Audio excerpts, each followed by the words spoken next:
Malinaw po, Mr. Chairman, na naglulukuhan tayo dito.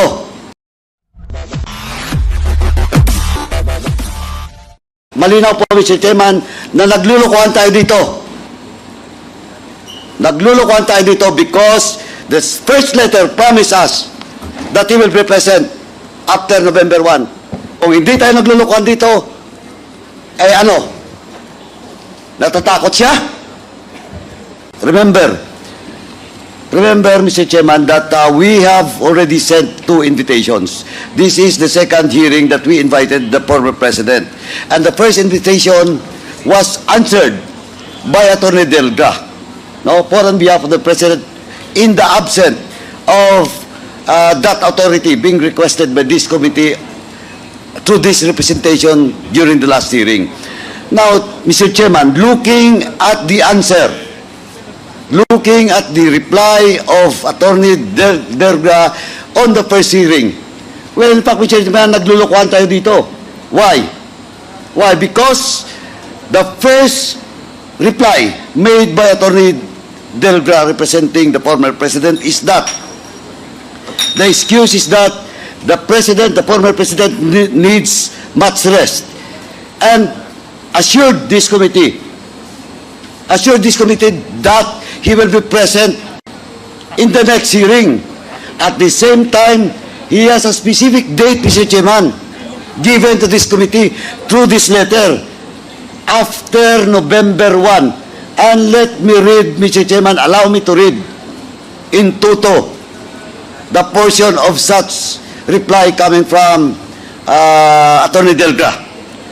Hence, my client respectfully requests to defer his appearance before the Honorable Committee scheduled tomorrow.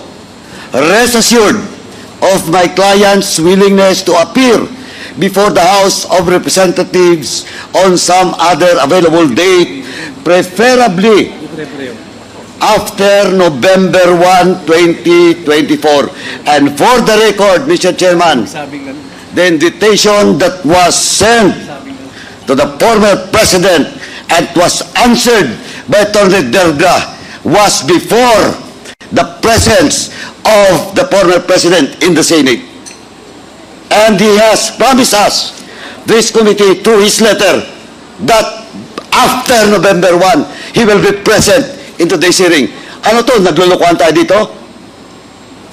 Well, in fact, I will not discuss and argue with our colleague, Congressman Kit Flores, with regards to the content of this second letter. But, malinaw po, Mr. Chairman, na naglulukuhan tayo dito. Naglulukuhan tayo dito because the first letter promised us that he will be present after November 1. Kung hindi tayo naglulukuhan dito, eh ano? Natatakot siya?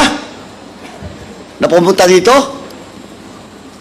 Ay, Mr. Chairman, that's why my first motion was to issue a show-cause order for Attorney Delga to answer both letters.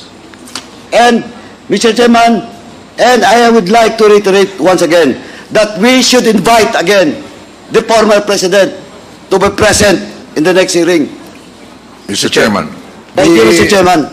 Thank you, Congressman Mr. Chair. Paduano. Mr. Chair. As I promised, Congressman Fernandez, Yes. and then we will rule on the motion. Okay. Mr. Chairman, Congressman Ako. Mr. Chairman, there are 3 reasons mentioned by Attorney Delgra in consultation with the former president para hindi po siya umattend ng ating pong hearing. First, binanggit po niya yung pangalan ko at binanggit niya yung pangalan ni Chairman Abante. Nag-prejudge na po kami doon sa mga binanggit niya po doon sa Senado, and citing some provision of Republic Act 9851, particularly Section 6 on the willful killing. And with this, Mr. Chairman, we are being accused that nabahidan ng prejudgment yung mga issue that he mentioned. With that, Mr. Chairman, para lang po mawala na tong issue to, again, Mr. Chairman, I'm willing, this representation is willing to inhibit myself in asking questions with regards to this willful killing.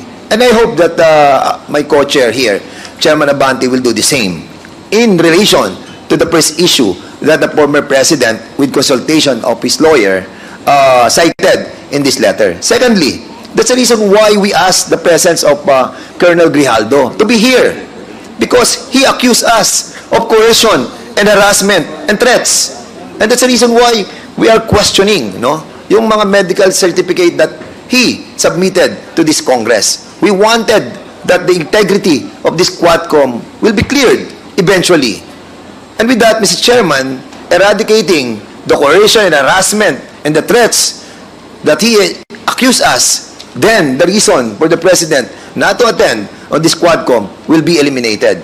Thirdly, Mr. Chairman, the only last reason that he mentioned in this letter is all the questions were already answered in the Senate. And that is not true, because we have a lot of 20,000 questions that we wanted to ask him. And with this, Mr. Chairman, yung pong reason niya for not to be here is not acceptable. So, Mr. Chairman, I believe that my position, in trying to inhibit ourselves, in this investigation pertaining to the number one issue that he mentioned, and also with the issue of Colonel Grijaldo, we will comply with the mandate of this Quadcom to inhibit ourselves and be a part of the resource persons that will be questioned by the members of this Quadcom. Thank you, Mr. Chairman. Thank you, Congressman Dan Fernandez. Now, Congressman Ace Barbers. There was a motion earlier that the committee invite Attorney Mr. Chairman, you are recognized. Thank you. That Attorney Delgra, being the counsel of the former president, be invited in the next hearing, and we direct the committee secretariat to take note of that and send the invite in the next Quadcom hearing to Attorney Delgra. Any second? Duly seconded. Any objections? I object, Mr. Chair. May I know what is the objection of Congressman? We'll get nothing from him, Mr. Chair. He all he's just gonna say is that that is what my client said. So that's the end of it, Mr. Chair. 1 minute suspension.